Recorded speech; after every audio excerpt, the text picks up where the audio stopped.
So welcome back to the next part, or part 2 of this lesson. Activity 8A, question. Explain in each case the evidence for your inference. When you infer, why do you think T wants to destroy the house? You cannot ask that question if you've not understood the passage. Question number 2. What do you think Blackie will do next? Question number 3.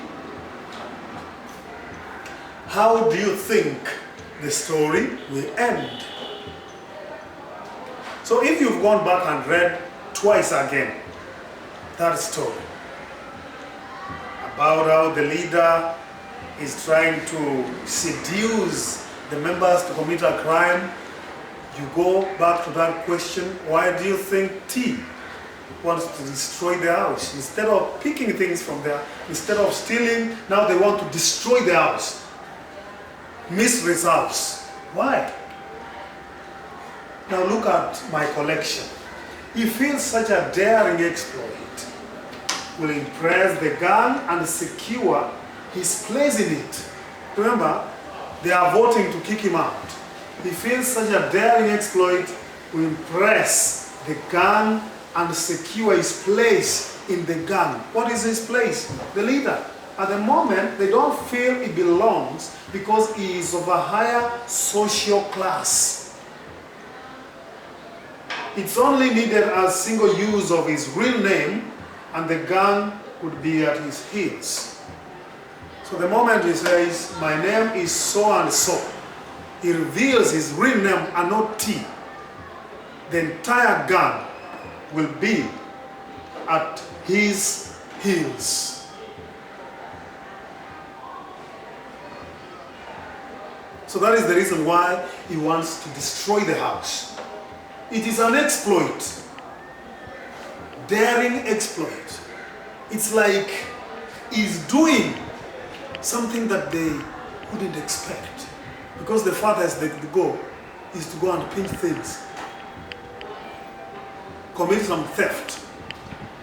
Father, he wants to do something extreme, something they have never done. Something unique and something clever, which everyone will talk about in the area and to go unpunished. Who is to prove? That's what he says. This is now an illustration. Who is to prove? He enjoys being able to surprise people. I go back again.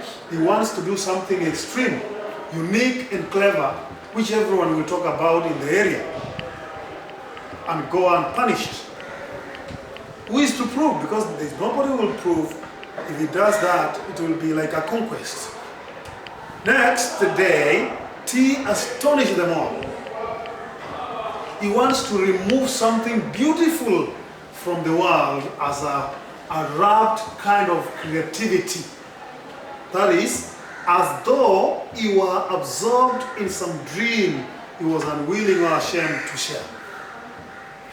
Now let us go to the next question. The question was, what do you think Blackie will do next? This is what he will do. Blackie will do everything T tells him because he has lost his authority over the others and is under T's spell now. T is the leader.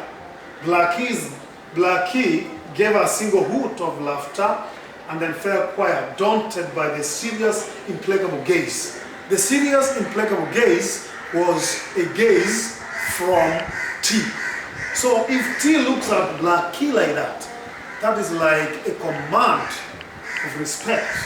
I want you to obey me. So Blackie will do everything that T tells him because he has lost his authority. He has lost his leadership over the others and is now under the spell of T. Blackie is now under the spell of T. The third question was, how do you think the story will end? How do you think the story will end? This is how it will end. The story will end with the total destruction of the house, as T is determined to prove himself and to perform this act against society. Look at that. T is willing, and more than willing, to do or to carry out his threat, that which he calls a conquest. The story will end with the total destruction of the house, as T is determined to prove himself and perform this act against society. We'll pull it down, he said. We'll destroy it. We know that T is fanatical about carrying out his plan.